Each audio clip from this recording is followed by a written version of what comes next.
Siap, bismillahirrahmanirrahim. Kita mulai. Bismillahirrahmanirrahim. Assalamualaikum warahmatullahi wabarakatuh.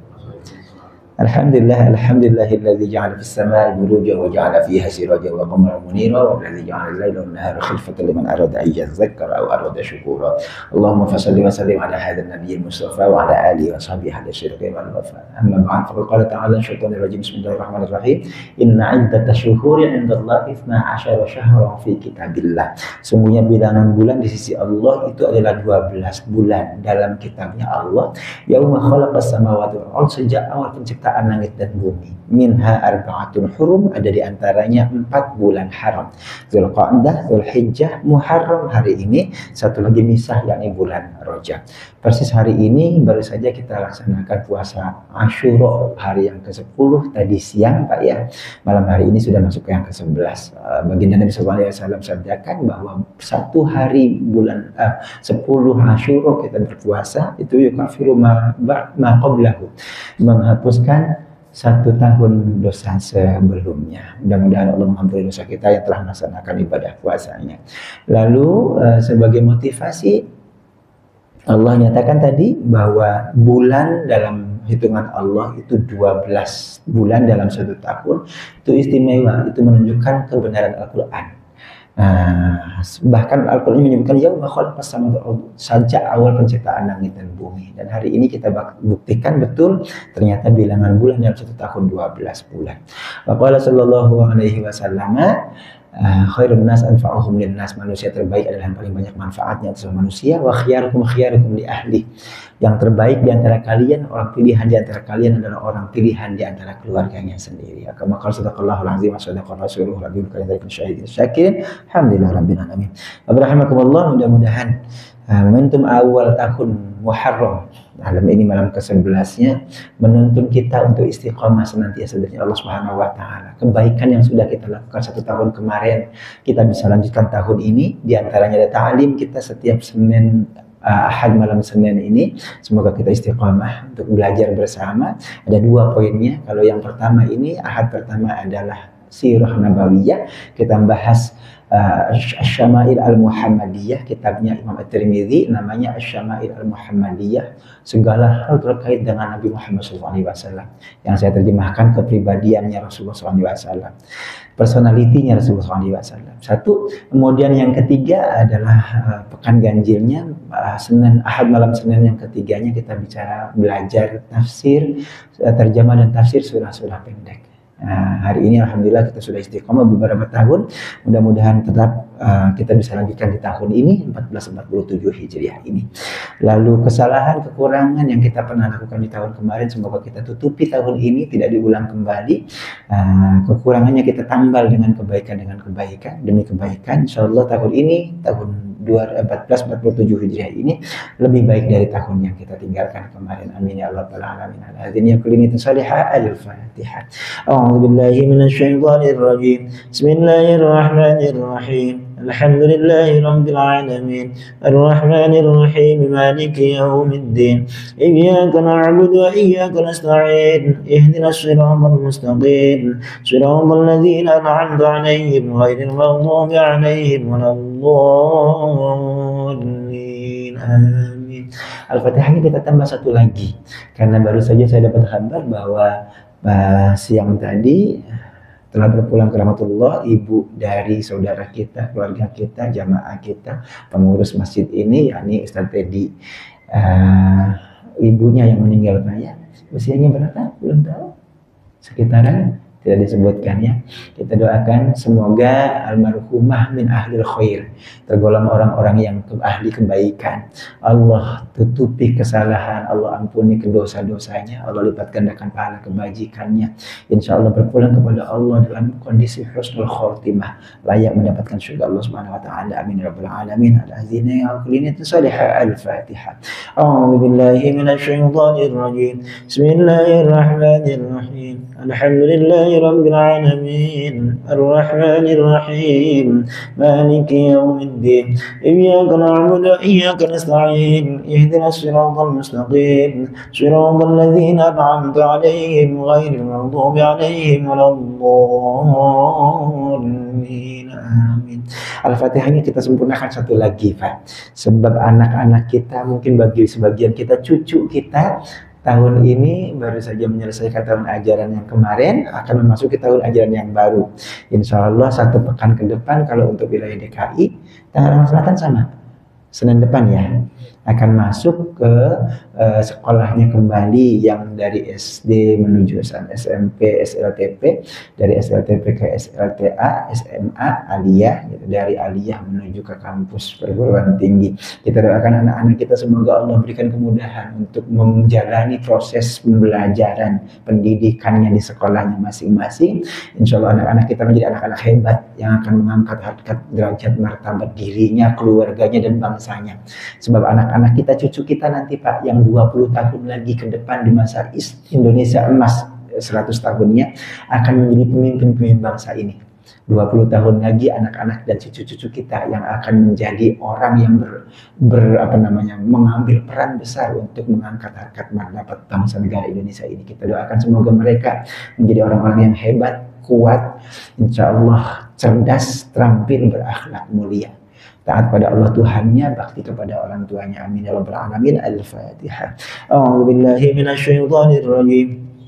Bismillahirrahmanirrahim. Alhamdulillahi rabbil alamin. Arrahmanir rahim. Maliki yaumiddin.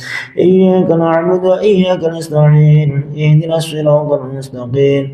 Siratal ladzina an'amta 'alaihim ghairil maghdubi 'alaihim waladdallin. آمين. بسم الله الرحمن الرحيم. رضيت بالله ربا وبالإسلام دينا وبمحمد نبيا ورسولا ربي زدني علما وارزقني فهما. Amin. Baik, bismillahirrahmanirrahim. Bapak, malam hari ini kita targetkan ada 2 pokok masalah yang akan kita bahas. Yang pertama adalah cara tidurnya Rasulullah SAW. Satu. Yang kedua adalah ibadahnya Rasulullah. Memang namanya kitabnya Asy-Syama'il Al-Muhammadiyah, pribadian Rasulullah SAW. Maka memang urusannya urusan personal memang. Dari mulai yang sendal, pakaian, udeng-udengnya, pedangnya, makanannya, piringnya, gelasnya, cara berjalannya, kemudian dedek pengadeg bahasa kita, dedek pengadegnya, rambutnya, sampai dengan hari ini kita belajar bagaimana cara tidurnya gitu ya, lalu bagaimana ibadahnya, terutama sholat malamnya. Baik, harapannya kemudian yang kita pelajari ini menjadi contoh teladan. Sebab laqad kana lakum fi rasulillahi uswatun hasanah. Sungguh-sungguh ada bagi kalian pada diri Rasulullah uswah hasanah, teladan terbaik. Teladannya itu dalam segala segi kehidupan, termasuk personalitinya. Bagaimana cara senyum, bicara, ketawa, semuanya itu bagian dari pelajaran untuk kita semua. Baik, Bapak rahmatullah, kita mulai bagian hari ini cara tidur Rasulullah SAW.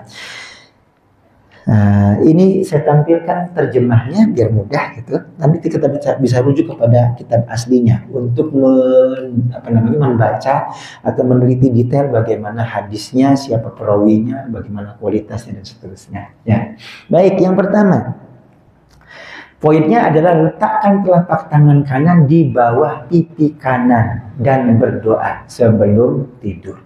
Sesungguhnya Rasulullah SAW, Nabi bila berbaring di tempat tidurnya, beliau letakkan telapak tangannya yang kanan di bawah pipinya yang kanan. Telapak tangan kanan di bawah pipi kanan. Kira-kira tidurnya kemana? Masa begini? Berarti gini posisinya ya, kanan. Ini kiblatnya ke sana berarti tuh. Maaf, kayak orang ke sana utara kan? Utara, sini selatan. Kalau kita meninggal gimana, Pak? Sama persis posisinya. Jadi tidur itu latihan mati, mengingatkan kita tentang kematian setiap hari. Ngadepnya kemana? Ngadep kiblat. Begitu juga ketika tidur, kita di saat disunahkan menghadap ke arah kiblat, wajah kita dihadapkan ke arah kiblat, miringnya posisi sebelah kanan. Ini dia. Lalu Nabi berdoa, Rabbi ini azabaka yauma tab'atsu ibadaka. Lebih enak kalau teks bahasa Arab yang kita tampilkan bagian doa ini. Sebentar, ini teks bahasa Arabnya.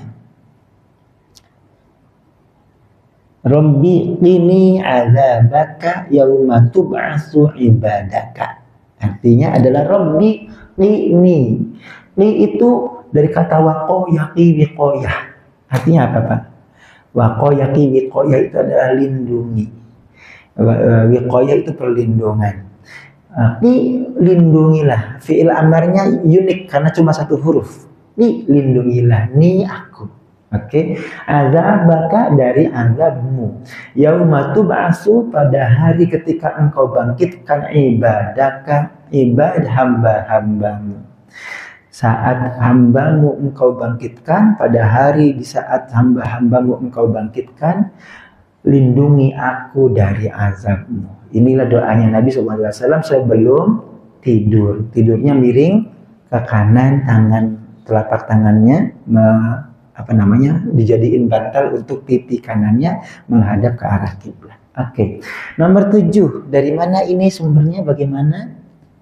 Nih, akhrajahu at-Tirmidzi fi ad-da'awat bi raqam 3396. Imam at-Tirmidzi meriwayatkan hadis ini di samping di Asy-Syama'il Muhammadiyah ini, beliau juga meriwayatkannya dalam Sunan at-Tirmidzi.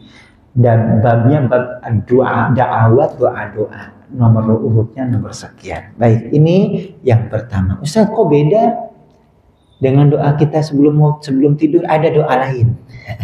Lanjutkan dulu. Ya, doa lainnya adalah yang kita pelajari bersama dan kita amalkan bersama setiap harinya. Haddatsana Muhammad bin Al-Masna, haddatsana Abdurrahman, haddatsana Israil an Abi Ishaq an Abi Ubaidah an Abdillah mislahu. Hadis yang lain juga dari sumber riwayat yang lain, silsilah riwayat yang lain ada yang menyebutkan seperti ini. Rabbi qini azabak yauma tub'atsu ibadak. Jarang ya Pak, barangkali baru kita dengar. Wa qala yauma tujma'u ibadak. Tapi di hadis ini, kenapa tadi muter? Oh iya benar. Yauma tub'atsu ibadak. Kalau yang di atas kan yauma tub'atsu ibadak. Kalau yang hadis ini redaksinya yauma tujma'u ibadak. Ketika hamba-hambamu engkau kumpulkan. Ini hadis yang pertama, mirip. Berikutnya adalah ini. Yang mirip dengan doa kita hari-hari adalah doa yang kedua. Haddatsana Mahmud bin Ghailan, haddatsana Abdul Razzaq, haddatsana Sufyan an Abdullah Malik bin Umair an Rubai bin Harash an Huzaifah. Qala kana Nabi sallallahu alaihi wasallam bla bla bla. Nabi sallallahu alaihi wasallam idza awa ila firashihi. Ketika Nabi awa ila firashihi. Oh, maksud sendiri Pak, jalan sendiri deh. Ketika Nabi menuju firash, tempat tidurnya, pembaringannya, qala, di doanya, Allahumma bismika amutu wa ahya. Ya Allah, dengan namamu aku mati dan aku hidup. Mati dulu baru hidup. Karena mau tidur kan ceritanya kan. Kalau kita biasanya gimana bacanya? Bismika Allahumma ahya dulu baru amut. Bismika amut, ya amutnya di belakang. Ini redaksi yang lainnya adalah Bismika amutu wa ahya. Ustaz, kok bisa beda? Namanya doa Pak. Bukan ibadah mahdhah seperti sholat gitu. Maka redaksinya bisa berubah. Yang penting substansi maknanya sama. Dengan menyebut nama Allah kita hidup maupun mati. Dibalik ya sama aja, dengan menyebut nama Allah kita mati maupun hidup. Nah, asumsinya kalau hidup dulu kan saat ini kita lagi terjaga kan, sebentar lagi mati. Gitu. Bismika amut. Kalau yang ini asumsinya sebentar lagi mati. Tidur gitu, baru kemudian dibangkitkan kembali. Lalu wa idza stayqadha, ketika beliau bangun, qala alhamdulillahilladzi ahyana ba'da ma amatana wa ilaihin nusyur. Ini persis bunyinya. Kalau yang doa saat bangun tidurnya adalah persis seperti yang kita biasa baca. Alhamdulillahillazi ahyana. Segala puji bagi Allah yang telah menghidupkan kami. Ba'dama amatana, setelah dia matikan kami. Setelah tidur, tadi istilahnya seperti orang mati. Wa ilaihin nusyur, dan kepadanya kita kembali semuanya. Ini satu, dari mana sumbernya? Akhrajahu at-Tirmidzi fi Da'awat, juga Imam Tirmidzi dalam kitab Da'awat, rakamnya sekian, halamannya sekian. Wal Bukhari fi Da'awat wa Tauhid, juga Imam Bukhari berikan hadis yang sama, hadisnya sahih. Wa Abu Dawud fil Adab wa Ibnu Majah fi Da'awat. Ini catatan belakang ini, catatan kaki ini bukan dari kitab Syama'il Muhammadiyahnya sendiri, tapi ini adalah pemberi catatannya, namanya ta'liqnya, ta'liq dari pengarangnya. Siapa pengarangnya nanti di atas kita bisa lihat. Sebentar, ini halaman berapa nih? Nomor 255, halamannya halaman mana tadi? 127, benar ya? 127, oke. 127 halamannya apa biar gampang. Oke, siapa ta'liqnya? Mu'alliqnya siapa? Ta'liq wa isyraf. Nah ini. Ghuzzat Ubaid Du'as. Ad-Du'as namanya. Pemberi catatannya adalah Ad-Du'as. Kitabnya Asy-Syama'il Muhammadiyah Imam Abi Isa Muhammad bin Saurah At-Tirmidzi. Tirmidzi itu sendiri dari kata Tirmiz, dari nama kota. Nama kota Tirmiz itu Uzbekistan sekarang. Imam Bukhari di atasnya sama-sama Uzbek. Kalau Imam Bukhari di atas, Imam Tirmiz itu di bawah. Bukhari di atas, Tirmiz di bawah. Sama, masih Uzbekistan wilayahnya. Kalau Imam Muslim itu Naisabur. Naisabur di mana, Pak? Nah, sekarang India ya. Dulu masuk wilayah Persia. Persia luas kan dulu kan? Wilayah timur ke Persia gitu. Naisabur India masuknya ya. Daerah situlah kira-kira. Nggak tahu masuk Muhammadiyah India atau masuk Iran? Pakistan. Ya, daerah situ dah pokoknya. Kalau zaman dulu soalnya Persia luas banget kan. Masuk wilayah Persia semua tuh Pak. Dari mulai Iran sekarang gitu, Pakistan, India, Bangladesh sampai ke sampingnya sini, sampai ke belakang tuh Rusia, sebagian wilayahnya adalah wilayah Persia kan. Uzbekistan, Tajikistan, Afghanistan, tan. Itu yang ada tantannya tuh Persia dulu. Tantulen bahasa Inggrisnya. Jadi kalau Uzbekistan tanahnya orang Uzbek, Pakistan tanahnya orang Pakistan, Turkmenistan tanahnya orang Turkmen, kira-kira itu len. Baik, kembali berapa tadi Pak? Halamannya 127. Betul? Oke, baca. Oke, baik. Lanjutkan sedikit lagi.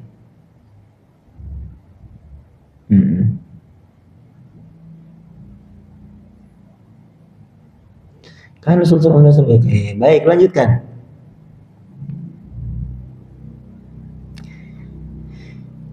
(255) Karena doa saya tampilkan yang begini ya Pak. Haddatsana Qutaibah bin Sa'ad dan seterusnya. Karena Rasulullah SAW idza awa ila firashihi kulla lailatin jama'a kaffaihi. Nah, ini kita amalkan nih Pak. Baginda Nabi SAW ketika rebah di tempat pembaringannya menuju tidurnya setiap malam, jama'a kaffaihi, beliau mengumpulkan dua telapak tangannya. Ini telapak tangan, dua telapak tangan dikumpulkan. Fanafasa fihima. Nafasa itu tiup. Nafas standar. Kalau nafasa itu sedikit. Ada lagi nafasya, sembur. Kalau nafas bahasa Arab luar biasa ya. Sya. Sesuai dengan bunyi lidahnya. Kalau sa kecil, sa standar, sya sembur gitu. Atau ayatnya apa? Kalau nafasa ini min syarrin nafasati fil 'uqad, itu nafasa. Kalau nafasa nafsi, anfus, nafsu, sin. Kalau nafasya kal'ihnil manfush, pakai shin besar, seperti lalon yang ditebarkan gitu. Manfush itu disemburkan, dihamburkan. Oke, itu nafasa. Kalau nafasa berarti kecil, tiupan yang kecil, gitu. Wa qara'a fihi ma qul huwallahu ahad, 1, wa qul a'udzu birabbil falaq, 2, wa qul a'udzu birabbin nas, 3. 3 surat ini yang selalu dibaca oleh Nabi SAW menjelang tidurnya. Qulhu, Falaq, dan An-Nas. Oke. Summa masaha bihima. Kemudian masaha bihima mastata'a min jasadihi. Kemudian Nabi mengusap dengan kedua telapak tangannya itu mastata'a min jasadihi, semua tubuh yang bisa disentuhnya. Bismillahirrahmanirrahim. Bismillahirrahmanirrahim. Qul huwallahu ahad. Qul a'udzu birabbil falaq. Qul a'udzu birabbin nas. Ilahin nas. Allazi yasfi sudurina minal jannati wan nas. Ditiupkan, kemudian diraupkan ke sekujur tubuhnya sampai sebisanya gitu. Yang enggak harus tekuk juga begini. Enggak kayak orang wudu juga gitu ya. Yabda'u bihi ra'sahu. Dimulai dari kepalanya.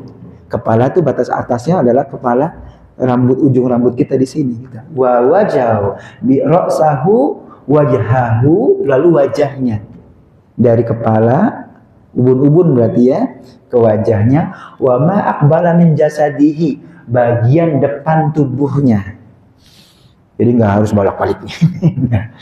Bagian depan. Yasta'u dzalika salasa marrat, 3 kali dilakukan oleh Nabi selama sama kan tadi bahasanya adalah mastatu amin jasadihi, ya sesampainya, bahasa kita sesampainya gitu. Kalau mungkin ditekuk ya ditekuk, nggak apa-apa sih gitu, bukan berarti nggak boleh ya, tapi tidak harus ditekuk, yang sesuai kemampuan saja lah kan. Tiupkan kemudian dari mulai kepala sampai ke bawah gitu. Kalau bisa sampai kaki ya boleh, itu nggak masalah. Jasadnya salah sama rot. Dari mana ini sumbernya? Nomor 2, akhrajahu at-Tirmidzi fi Da'awat, sama dalam kitab Da'awat, Al-Bukhari wa Muslim wa Ibnu Majah wa Abu Dawud fil Adab, bab ma yaqulu 'inda an-naum, bab tentang apa yang diucapkan oleh Nabi sebelum tidurnya. Hadisnya Bukhari, Muslim juga beriwayatkan hadis yang sama, sahih berarti. Ya. Lagi duduk bahasa ya hadisnya kalau kita rujuk redaksinya, idza awa ila firashihi, ketika sudah berbaring di pembaringannya, di tempat tidurnya, berarti sudah kondisi berbaring gitu. Boleh nggak dibaca? Ya boleh saja, bukan berarti harus kan. Itu kan kondisinya mau tiduran gitu kan, udah mau tidur ya gitu. Berarti sudah berbaring, terbaring di pembaring di tempat tidurnya. Idza awa ila firashihi, bahasanya. Awa itu arti harfiahnya adalah berlindung. Alam yajidka yatiman fa'awa, tidakkah Allah menemuimu ya Rasulullah dalam kondisi yatim, fa'awa, lalu Allah asuh, Allah lindungi. Nah, tidur itu dianggap sebagai perlindungan. Hari ini secara ilmiah kita bisa memahami, ternyata tidur itu melindungi tubuh kita. Kebayang kalau kita nggak tidur Pak, sehari aja rusak banyak anggota tubuh kita kan. Itu awa. Jadi awa ila firashihi berarti sudah berbaring di tempat tidurnya, kondisinya. Boleh dibaca sebelumnya. Beliau kita kemudian terus ke bawah gitu. Apa rahasianya, maknanya? Nah, oke. Itulah yang disebut hari ini sebagai ruqyah individu. Ruqyah apa bahasanya? Ruqyah mandiri. Bahasa kitanya ruqyah mandiri. Jadi hadis ini mengajarkan kepada kita bahwa Nabi itu selalu meruqyah dirinya dengan bacaan Al-Quran yang memang disyariatkan untuk itu. Kenapa yang dibaca qulhu? Karena isinya adalah tauhid. Kenapa yang dibaca kemudian qul a'udzu birabbil falaq dan qul a'udzu birabbin nas? Sebab kita tahu al-falaq dan an-nas itu asbabun nuzulnya memang Nabi dulu pernah disantet, pernah disihir ya. Di masa sebelum hijrah Nabi disantet pakai ain. Ain itu pandangan mata yang merusak. Itu di masa Quraisy gitu. Di masa sebelum hijrah ke Madinah. Sampai ke Madinah Nabi disantet. dia sihir juga. Namanya Labid bin Al-A'sam. Labid bin Al-A'sam ini orang Yahudi, benci banget sama Nabi, pengen mencelakai Nabi, tidak berani lewat depan, dari belakang gitu, pakai cara-cara yang seperti ini. Bagaimana nyantetnya? Nah, Labid tidak sendirian, Pak. Labid itu ketua tim. Karena yang dihadapi bukan orang sembarang gitu, maka Labid menyiapkan tim, bukan sendirian. Nah, lalu caranya adalah Labid bin Al-A'sam menyusupkan anak orang Yahudi, anak kecil orang Yahudi untuk dijadikan sebagai pembantunya Nabi. Masuk ke rumahnya Nabi, karena dia di dalam rumahnya Nabi punya akses langsung ketemu dengan Nabi dan bersentuhan dengan Nabi, kehidupannya Nabi gitu. Lalu anak ini diminta untuk ngambil rambutnya Nabi. Rambutnya Nabi panjang, kemarin kita sudah belajar ya Pak ya, sebahu gitu. Rambutnya panjang sebahu, ketika bersisir sebagian rontok. Sisir dan rambutnya Nabi yang rontokan itu kemudian dibawa, diberikan kepada Labid bin Al-A'sam, kemudian sama Labid bin Al-A'sam diikat. Ikatannya sampai 11 ikatan. Lalu dibanduli batu, dicemplungin ke dalam sumur, namanya sumur Zakwan. Itu satu suku di Madinah. Dicemplungin ke dalam sumur, sumurnya berubah menjadi warna merah. Lalu karena disantet itu kemudian Nabi merasa sakit. Aisyah yang menceritakan antara lain gitu. Nabi itu kayak orang linglung. Rasa di sini tapi perasaan di sana. Perasaan tadi dari rumahnya ya Aisyah kok ada di rumahnya Hafsah gitu. Jadi kayak orang linglung, merasa tidak enak badan dan linglung. Lalu Nabi berbaring, ketika berbaring kemudian datang dua orang malaikat. Ketemu dengan Nabi, kemudian mereka diskusi berdua, ini Nabi kenapa ya kok bisa sakit gitu. Nabi kan nggak pernah sakit gitu. Jarang sakit gitu ya, nggak kayak kita. Kalau kita kena hujan gerimis dikit batuk pilek. Iya, Nabi nggak pernah sakit Pak. Memang ya menjaga betul asupannya, menjaga betul waktu istirahatnya gitu, menjaga kehidupannya. Nah, ketika tiba-tiba sakit kan ada sesuatu berarti kan gitu. Nah, dua orang malaikat kemudian diskusi. Satu bilang, oh Nabi Muhammad ini disantet, kena sihir guna-guna. Siapa yang melakukannya? Katanya. Namanya tuh Labid bin Al-A'sam, orang Yahudi, benci banget sama Nabi. Nah, apa yang dilakukannya? Caranya begini. Nah, Nabi kemudian dikasih tahu. Ya Rasul, engkau kena guna-guna Labid bin Al-A'sam, orang Yahudi. Caranya adalah rambutmu diikat 11 bundelan. Cara melepas santetnya gimana? Cara melepas santetnya adalah dengan 11 ayat. Jumlahnya 11 tuh Pak. Qul a'udzu birabbil falaq dan qul a'udzu birabbin nas. Masing-masing 5 dan 6. Qul a'udzu birabbil falaq min syarri ma khalaq, min syarri ghasiqin idza waqab, min syarri nafatsati fil 'uqad, min syarri hasidin idza hasad. 5. An-nasnya 6. Qul a'udzu birabbin nas, malikin nas, ilahin nas, min syarri waswasil nas, alladzi yuwaswisu fi sudurin nas, minal jinnati wan nas. 11. 11 ikatan ini dilepas dengan 11 ayat. Al-Falaq dan An-Nas. Itu sebab kemudian surah Al-Falaq dan An-Nas yang dibaca. Tapi dimulai dengan tauhid, kulhu gitu. Nah, apa cukup dengan itu? Tidak. Nabi kemudian diajarkan, sekarang setelah Al-Quran ini dijadi tameng bentengmu, ambil itu media santetnya. Media santetnya tadi rambutnya Nabi tadi di sumur Zakwan di sono.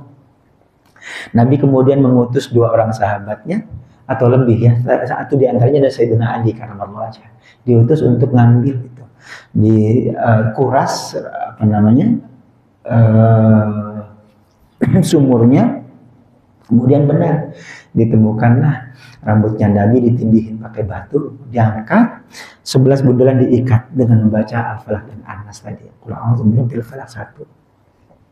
11 ikatan lepas, alhamdulillah kemudian Nabi sembuh kembali.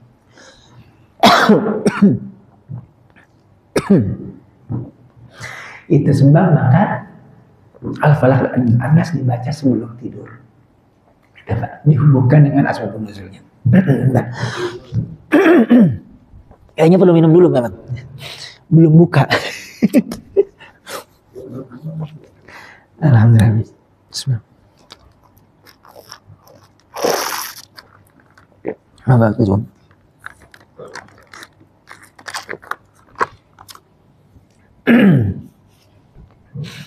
Yes.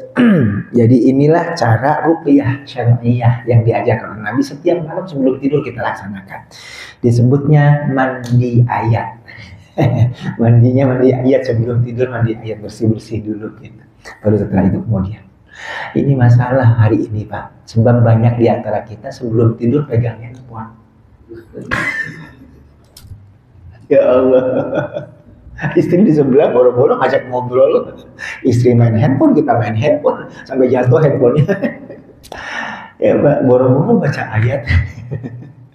Ya Pak, sekarang belajar Pak, dari ilmu pengetahuan kita juga belajar bahwa ternyata itu luar biasa, radiasi warna sinar biru merusak mata, radiasi merusak otak. Kalau kemudian otak handphonenya jatuh di pinggiran kita, kita tidur di sampingnya, itu radiasinya berapa, terpapar sampai subuh. Kebayang ya?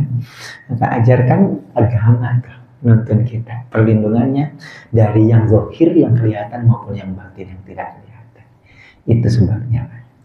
Baik, ada yang protes Pak? Ya, ya siap.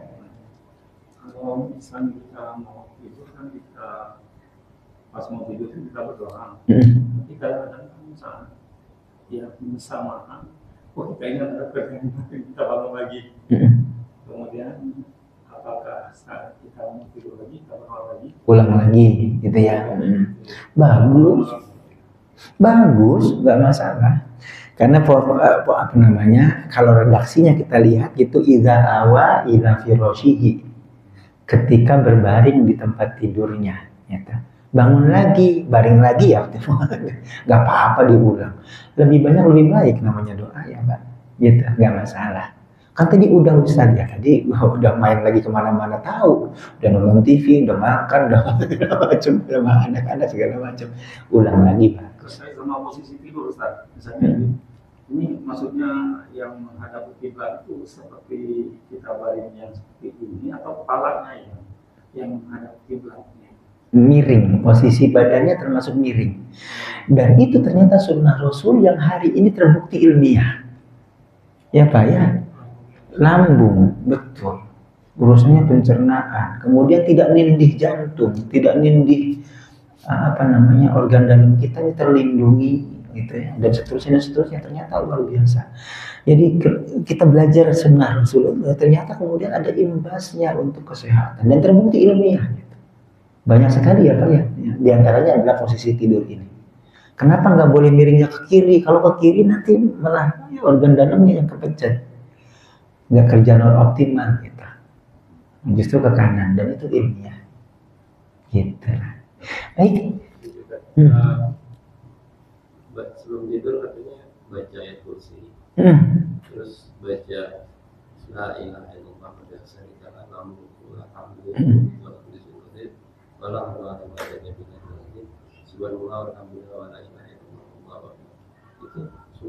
betul, itu ada di hadis yang lain. Jadi bukan cuma satu hadis ini apa yang dibaca, termasuk cara bacaannya, lafaz bacaannya juga beda-beda. Jadi memang Nabi tidak mengajarkan cuma satu versi bacaan saja. Tidak hanya falak bin nas saja, tapi juga ada ayat kursi, ada dan tadi zikir yang lain. Itu boleh. Diawali dengan Al-Fatihah, ditambah dengan Al-Baqarah awal 5 ayat pertama, bagus. Ada dalil yang lain yang lebih umum. Misalnya yang lebih umum adalah surah Al-Fatihah secara keseluruhan, surah Al-Baqarah secara keseluruhan itu adalah ruqyah secara keseluruhan Pak. Dari alif lam mim dari kitabu sampai dengan lillahi ma fis samawati wal ardi itu adalah bagian ruqyah. Cuma kalau sebelum soal tidur kita baca Al-Baqarah kan 2,5 jam baru selesai. Tidurnya kapan gitu. Nah kemudian diambil penggalan-penggalannya, 5 ayat pertama ditambah 255 di tengah ayat kursi, ditambah 3 ayat terakhir lillahi ma fis samawati. Ini kayak kendang kira-kira. Ada depannya, ada belakangnya. Jadi harapannya, tapi ini timbang diajarkan juga 5 ayat pertama surah Al-Baqarah dan penutup surah Al-Baqarah diajarkan juga di hadis yang lain. Jadi nggak ngarang-ngarang, semuanya maksur oleh Nabi Sallallahu Alaihi Wasallam, berdasarkan hadis Nabi Sallallahu Alaihi Wasallam. Gitu kan? Bagus. Ya. Terkait tidur Ustaz, ya sekarang dalam tidur kita berdoa dan lain sebagainya. Sering kita bermimpi buruk, misalnya macam-macam tidak setan dan lain sebagainya gitu. Itu apa yang harus dilakukan dengan doa seperti ini? Dan kalau doa tadi ada lagi yang mimpi seperti itu. Kira-kira ayat apa yang harus kita baca atau gimana? Ya, di antaranya adalah ini, Al-Falaq dan An-Nas itu menjaga kita selama kita tidur gitu dari yang kelihatan maupun yang tidak kelihatan, termasuk mimpi-mimpi buruk itu. Ya kan kita jadiin guyonan tuh sama istri itu. Tiba-tiba dia ngugong, kamu sih nggak doa sebelum tidur, banyakan main HP. Dan itu terbukti memang. Seringkali termasuk saya mengalami gitu ya. Pasti dia nggak doa sebelum tidur. Dia tidak memposisikan dirinya. Bapak dan Ibu, doa itu dari sisi secara kebatinan, secara keimanan itu perlindungan dari Allah Subhanahu wa taala. Tapi kalau kita hubungkan dengan konteks keilmuan gitu, itu konteksnya konteks kejiwaan. Bagaimana kita menyiapkan mental kita, pikiran kita, hati kita sebelum tidur itu dikondisikan sedemikian rupa sehingga kemudian tidur kita pulas, tenang gitu, nyaman, jadi otak nggak kemana-mana kan gitu. Itu memposisikan diri, mengkondisikan, kan perlu kondisian kan, kita mau istirahat gitu. Jadi perspektifnya dari perspektif spiritual itu adalah interaksi kita dengan Allah Subhanahu wa taala, kita minta penjagaan Allah Subhanahu wa taala. Tapi kalau perspektifnya ilmu pengetahuan dan teknologi gitu, sebenarnya kita mengkondisikan mental, jiwa, hati, pikiran kita. Sehingga kemudian kita masuk pada fase, bahasanya itu apa? Ada fase alfa, fase beta, fase gitu-gitu kan. Jadi tidurnya itu terlelap benar-benar dalam gitu, pulas gitu. Dalam bahasa Al-Quran sendiri tidur itu levelnya panjang, tingkatannya panjang. Di ayat kursi misalnya, la ya'uduhu sinatu wala Allahu la ilaha illa huwal hayyul qayyum la ta'khudhuhu sinatu wala naum. Sinah itu adalah kantuk sebentar. Kantuk sebentar saja, Allah tidak tersentuh dengan itu. Kayak kita lagi nyetir, ngantuk gitu. Itu sinah. Namanya microsleep ya Pak ya. Ada lagi di atas sinah namanya nu'as. Ini bahasa Al-Quran semua, bahasa Arab semua. Di atas sinah adalah nu'as. Nu'as itu ngantuk, ngantuknya udah dalam gitu. Kayak Bapak ketika sholat Jum'ah. Ini masjidnya aneh deh. Aneh kenapa? Nggak ada khutbahnya. Pernah dia molor. Nggak ada khutbahnya dari awal sampai akhir. Itu namanya nu'as. Oke. Di atas itu ada naum. Kalau naum itu tidur seperti tidur kita biasa. Oke, itu naum namanya. La ta'khudhuhu sinatu wala naum. Allah itu tidak disentuh kantuk sedikit mau apalagi tidur gitu ya. Nah, di atasnya lagi ada namanya ruqud. Di Al-Kahfi ada tuh. Kalian mengira mereka Ashabul Kahfi itu bangun, padahal wahum ruqud. Mereka itu tidur pules. Ruqud itu tidur pules, dalam banget. Nah, diharapkan Pak dengan mengkondisikan doa secara spiritual, menyiapkan kita, menyerahkan kepada Allah gitu ya. Dengan berdoa itu sebenarnya kita sedang menyiapkan diri agar kemudian tidur kita tuh benar-benar ruqud. Tidur yang pulas sehingga kemudian bangun seger kembali gitu ya. Apalagi tidurnya nggak boleh malam-malam, jam 11 itu adalah waktunya regenerasi sel gitu kan ya. Jadi jangan sampai tidur malam-malam, apalagi di usia kita sekarang gitu ya, tidurnya lebih sore lebih bagus gitu. Ada aturan itu mengkondisikan sikap pikiran, hati, jiwa kita agar kemudian benar-benar tidurnya itu tidur yang nyaman, tenang, ruqud bahasanya. Bukan sekedar naum, apalagi cuma nu'as. Sebentar bangun, rusak. Gitu Pak. Nanti imbasnya ternyata besar. Satu untuk kesehatan, yang kedua juga untuk kesehatan fisik, yang kedua kesehatan mental juga. Kalau Bapak kurang tidur, besoknya uring-uringan udah pasti. Itu penting. Karena itu kemudian Nabi mengajarkan secara spiritual melalui doa-doa. Hari ini kita pahami lebih dalam, ternyata manfaatnya luar biasa. Baik, Bapak Ibu, ini hari sampai dengan 255 tentang membaca apa yang dibaca ketika sebelum tidur. Lanjutkan 256.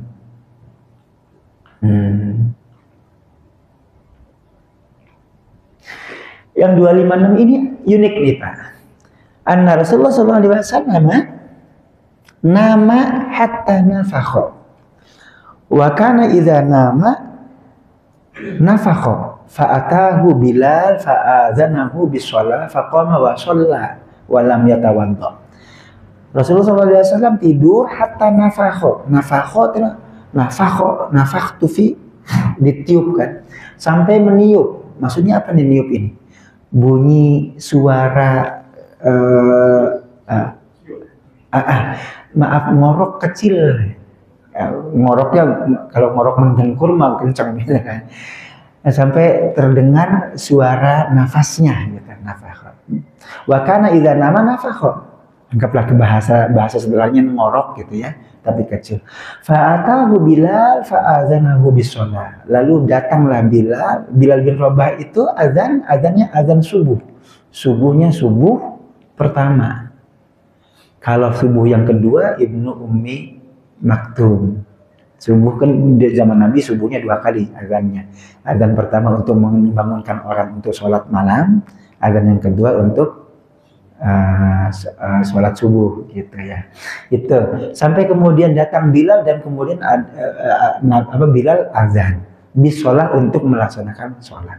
Faqama wa sholla walam. Sebentar, saya ketukar nggak? Bilal itu azan subuh atau azan sholat malam? Wah, dua itu dah, Ibnu Maktum atau Bilal. Tapi poinnya bukan di situnya, tapi poinnya adalah ini. Faqama wa sholla walam yatawadda. Lalu Nabi bangun wa sholat walam yatawaddo, tidak pakai wudhu.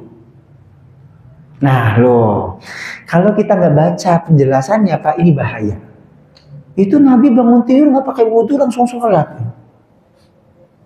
Halo Pak, batal nggak wudhunya? Orang tidurnya sampai ngorok. Kalau ngantuk masa, kalau ya di sini satu betul penjelasannya, tidak ada penjelasan di sini Nabi berbahan, tidak berbaring gitu ya, tapi tidur murabba namanya. Murabba itu 4 sisi sila gitu. Sehingga kemudian oleh para ulama fikih dijelaskan ini. Penjelasannya adalah itu mutamakkinan ala maq'adihi. Tegak pada tempat duduknya. Jadi tidak ada peluang untuk kentut gitu. Bahasa fikihnya tuh begitu. Kayak kita ngantuk tidur sebelum subuh misalnya gitu. Selesai sholat malam sebelum subuh ngantuk sampai harnya bunyi gitu. Tapi dia dalam posisi duduk. Satu, itu penjelasan ulama fikih. Maka itu sebab kemudian itu dijadikan hukum. Kalau kita mutamakkin ala maq'adih, duduk tegak gitu, maka tidak batal wudhunya. Ya. Tapi kalau penjelasan yang ini, ta'liqnya adalah ini. Penjelasan yang lainnya adalah nomor 3. Wa hadhihi min khususiyatihi. Ini adalah satu di antara kekhususan Nabi. Inna naumahu la yanqidu wudu'ahu. Tidurnya Nabi tidak membatalkan wudunya. Tidurnya Nabi tidak membatalkan wudunya. Apa sebab? Sebab Nabi ketika tidur melek. Ketika tidur Nabi terjaga. Ketika tidur Nabi sadar. Beda sama kita, kalau kita mau tidur ya ngorok. Tidur tapi terjaga, dalam pengertian melek.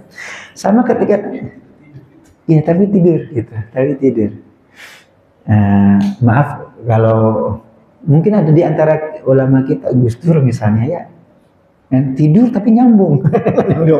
Begitu dia bangun langsung connect gitu. Kayak gitu kira-kira. Nabi tidur tapi terjaga. Beda sama kita, kalau kita tidur tuh kehilangan total kesadaran gitu. Kira-kira begitu. Itu juga khususiyahnya Nabi. Nabi itu misalnya mengatakan sawu sufufakum, luruskan barisan kalian. Sempurnakan barisan kalian, sebab aku bisa melihat kalian dari balik kepalaku. Itu bahasanya gitu. Itu dibuktikan Pak nanti. Suatu saat ada orang yang berdoa di belakang Nabi. Jadi makmumnya Nabi, tapi doa iftitahnya beda. Allahu Akbar kabira walhamdulillahi katsira wa subhanallahi bukratan wa asila. Selesai sholat kemudian Nabi balik kanan gitu. Siapa tadi yang baca Allahu Akbar kabira? Oh saya ya Rasul itu. Pintu langit terbuka untuk doa. Gitu. Itu khususiyahnya Nabi. Kan doa iftitah masa kenceng-kenceng? Ada doa iftitahnya di belakang rumah. Allahu Akbar kabira kan enggak mungkin kenceng kan? Yang dengar kan dirinya sendiri, tapi Nabi dengar tuh. Sebagaimana Nabi bisa melihat kita bagaimana kita baris di belakang Nabi itu. Jadi ini kata mu'alifnya, kata pemberi catatannya, ini khusus yang Nabi. Jangan dicontoh yang begini mah. Itu spesial, jangan disamain sama Nabi. Ini bangun tidur ngorok hilang, langsung sholat. Gitu. Baik, rupanya sampai dengan waktu sholat ya Pak ya, belum sampai dengan sholat malamnya Nabi, baru sampai dengan cara tidurnya Nabi. Ini sampai dengan sini ya. Nah, ibadahnya Nabi kita lanjutkan insya Allah berarti pada pertemuan berikutnya. Sebentar. Terakhir hari ini, oh ya betul ya. Sampai sini Pak. Ada terakhir satu lagi. Ustaz, apakah itu satu-satunya cara Nabi tidur? Menghadap ke arah kiblat, tangannya diletakkan ke pipi kanannya, kemudian berbaring dengan lambung kanannya. Apa satu-satunya? Ternyata tidak. Nah, ini pelajaran untuk kita semua nih. Sesungguhnya bila Nabi istirahat dalam musafirnya di malam hari, beliau berbaring ke sebelah kanan. Ulangi. Kalau beliau istirahat di malam hari, tidur beneran, berbaring menghadap kanan. Tapi bila beliau istirahat pada musafirnya menjelang subuh, beliau tegakkan lengannya, ini lengannya ditegakkan, diletakkannya di kepalanya, di atas tangannya. Berarti miring nggak? Enggak, terlentang. Jadi bukan satu-satunya harus miring, itu sesuai dengan sunnah Nabi. Ya tergantung bagaimana konteksnya. Itu. Tapi Nabi juga bisa terlentang tidurnya. Jadi nggak gampang menyalahkan orang. Minimal itu yang kita ambil poinnya, jangan gampang menyalahkan gitu. Kalau tidurnya qailulah setelah sholat malam menjelang subuh gitu, tidurnya itu tidur terlentang, pada tangannya dijadikan bantalan untuk kepalanya. Baik, alhamdulillahirrahmanirrahim, mudah-mudahan manfaat di dunia dan akhirat. Mohon dikoreksi kesalahan kekurangannya Bapak. Kebaikannya kita bisa amalkan bersama. Semoga kemudian menuntun kita ya untuk semakin dekat dengan perilaku Rasulullah SAW. Bukti cinta kita kepada Rasulullah SAW. Kalau kita kepada cinta sesuatu, kata Nabi, anta ma'aman ahabba. Almar'u ma'aman ahabba. Orang akan bersama yang dicintainya. Kalau kita cinta kepada Nabi, semoga Allah kumpulkan kita bersama Nabi di akhirat. Amin. Alhamdulillahirabbil alamin. Subhanallah bihamdika asyhadu an la ilaha illa anta astaghfiruka wa atubu ilaik. Wassalamualaikum warahmatullahi wabarakatuh.